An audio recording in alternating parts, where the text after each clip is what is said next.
25, I've carved out a life balancing being a mother to a vibrant 5-year-old son and working in the business my parents built from scratch.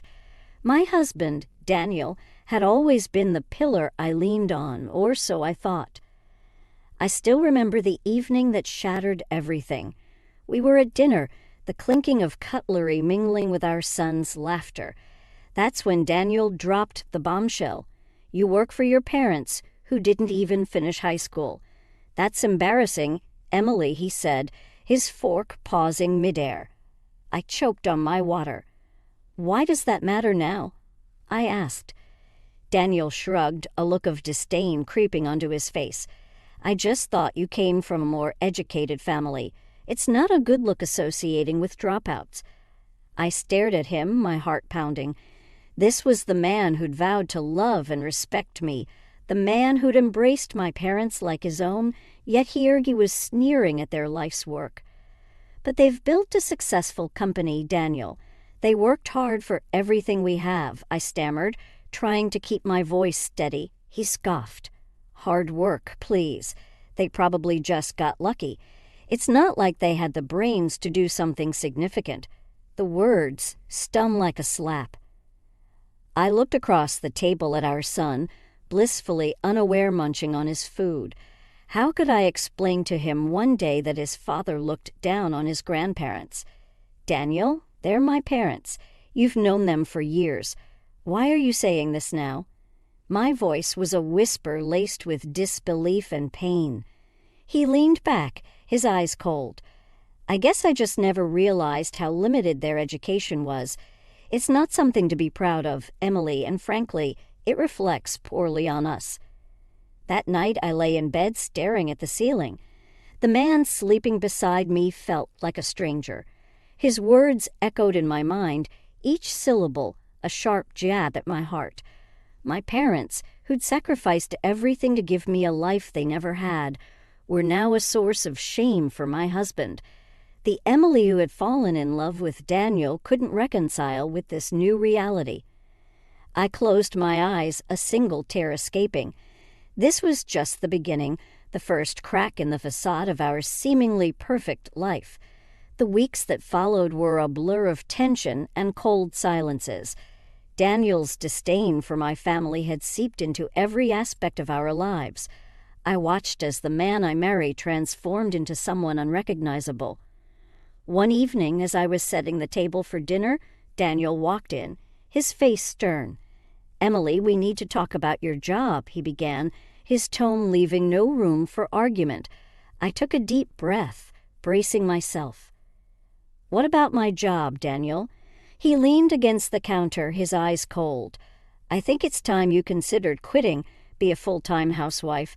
It's not like your job at that rinky-dink company means anything." I clenched my fists, feeling a surge of anger. "My job means a lot to me, Daniel. My parents built that company from nothing."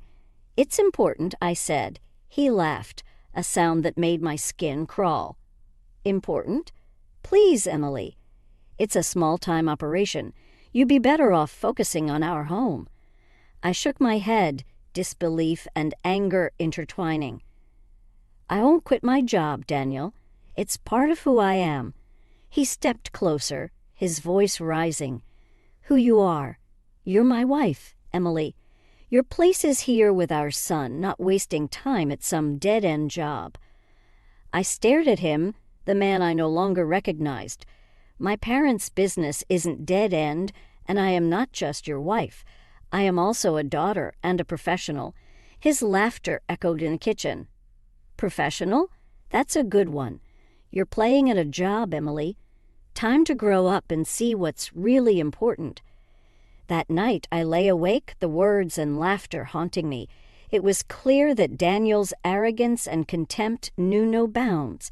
His disregard for my identity, my family, and my aspirations was not just painful. It was suffocating. As the days turned into weeks, the idea of a life without Daniel started to grow in my mind. A life where I didn't have to defend my parents or my choices. A life where my son wouldn't hear his father mock his grandparents. But I knew that leaving Daniel wouldn't be enough. He needed to understand the pain he caused, to feel the sting of his own venom. I needed to stand up for my parents, for myself. The storm was rising, and I was ready to face it head-on. Daniel's promotion at work brought a new wave of arrogance that was unbearable. He strutted around the house like a peacock, his ego inflated to the point of bursting.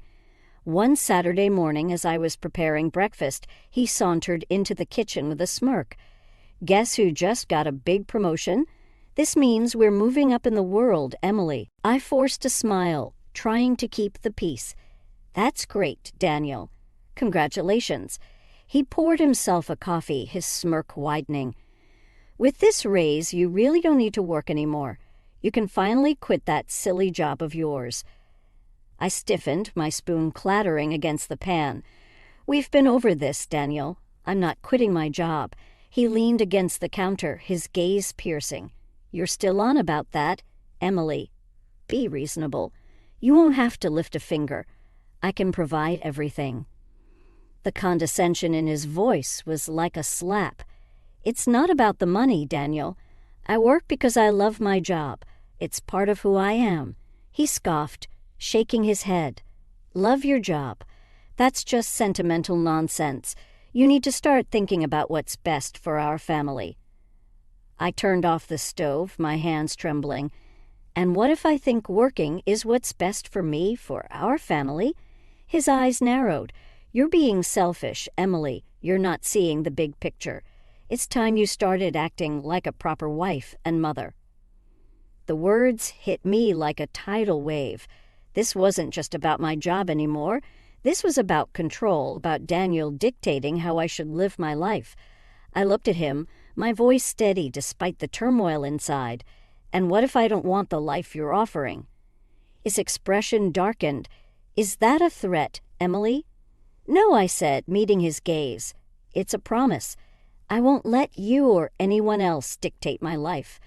The air between us was electric, charged with unspoken threats and shattered illusions. In that moment, I knew there was no going back. The man I married was gone, replaced by a stranger with whom I shared a house, but not a life.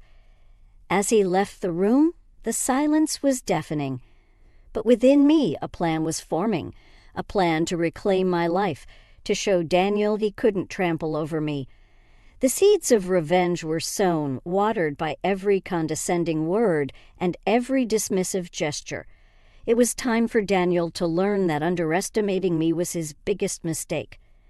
The following weeks were a tense chess game with Daniel.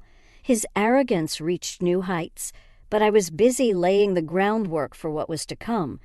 One day I was called into an unexpected meeting at work. My father looked grave as he introduced me to Mr. Anderson, a project manager from a collaborating firm. "Emily, we have a serious issue," my father began, his voice heavy with concern. "It's about a project your husband is leading." My heart sank. "What about it?" Mr. Anderson cleared his throat, his expression grim. "I hate to be the bearer of bad news, but Daniel has been manipulating the project for his gain." I felt a chill run down my spine. "What do you mean?" "He's been diverting resources to another firm, and there are rumors of him being involved with someone from that company," Mr. Anderson said hesitantly. The room spun around me. An affair. The word tasted bitter in my mouth. "We can't confirm that," my father interjected, his face etched with worry. "But the evidence against him is quite damning." I sat there numb. The man I had married, the father of my child, was not only jeopardizing my family's business, but possibly having an affair. Rage bubbled inside me, a burning, seething cauldron of betrayal and hurt. "What do you plan to do?" I asked, my voice surprisingly calm. "We need to gather more evidence," Mr. Anderson said, "but we need to be discreet. If Daniel realizes we're onto him, he might cover his tracks." I nodded, a plan forming in my mind. Over the next few days, I played the dutiful wife while secretly gathering evidence with Mr. Anderson and my father. Each document I found, every covert conversation I overheard, was another piece in the puzzle of Daniel's deceit. But it wasn't just about the project anymore. I needed to know the truth about the alleged affair. If Daniel could betray my family's business, what else was he capable of? I hired a private investigator, my resolve steeling with every passing day. If Daniel was leading a double life, I would expose him for the fraud he was. The day the investigator handed me the envelope felt surreal. Inside were photos and messages that confirmed my worst fears. Daniel was indeed having an affair. Tears of anger and hurt blurred my vision as I looked at the pictures. But amidst the pain there was clarity. Daniel had underestimated me for the last time. It was time for his house of cards to come tumbling down. Armed with the truth, my determination to bring Daniel down became unshakable. I met with Mr. Anderson and my father, our meeting charged with a sense of urgency. "We have enough to go public with his misconduct," Mr. Anderson said, his voice grim. "But we need to be strategic about this. We can't just expose his professional misconduct. We need to reveal his personal betrayal as well. It has to be a complete takedown." My father looked at me, a mix of pride and concern in his eyes. "Emily, are you sure you want to do this? It's going to get ugly." I clenched my jaw, feeling a surge of resolve. He made it personal when he betrayed our family. I'm ready. Over the next few days. We meticulously planned our course of action. Mr. Anderson gathered the necessary evidence from the project, while I compiled proof of Daniel's affair. The plan was to confront him at his company, where he could not escape the consequences of his actions. The day of reckoning came swiftly. Daniel left for work, aware that his world was about to crumble. I arrived at his office with Mr. Anderson and my father, our faces set in determination. We confronted him in the conference room, the evidence laid out like a damning mosaic of his deceit. Daniel's face paled as he realized the extent of our knowledge. "What is this, some kind of joke?" Daniel blustered, trying to regain his composure. "No joke, Daniel," I said, my voice steady. "We know everything, the sabotage of the project, the affair, all of it." He scoffed, trying to brush it off. "You have no proof." Mr. Anderson stepped forward, laying out the documents and photos. "We have all the proof we need. Your career is over, Daniel." Daniel's eyes darted around the room, desperation creeping into his expression. "You can't do this to me. I've worked too hard to get here." I looked at him, my heart void of any affection I once had. "You should have thought of that before you betrayed us all." The meeting ended with Daniel being escorted out of the building, his career in tatters. As he passed me, his eyes met mine, a mixture of shock, anger, and defeat in his gaze. I didn't flinch. This was the price of his betrayal, a price he had to pay. As I left the building, the weight of the last few weeks began to lift. Daniel was out of my life, professionally and personally. It was time to rebuild, to focus on my son and my work, but above all, it was time to heal. The aftermath of Daniel's exposure was like a storm that swept through our lives, leaving a trail of revelations and consequences. His professional disgrace was just the beginning. A few days after the confrontation, I received a call from Daniel. His voice, once confident and arrogant, was now laced with desperation. "Emily, we need to talk. This is a misunderstanding. I can explain everything," he pleaded. I held the phone tightly, my resolve unwavering.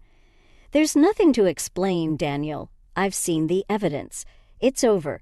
You can't do this to me. You're ruining my life." His voice rose in anger.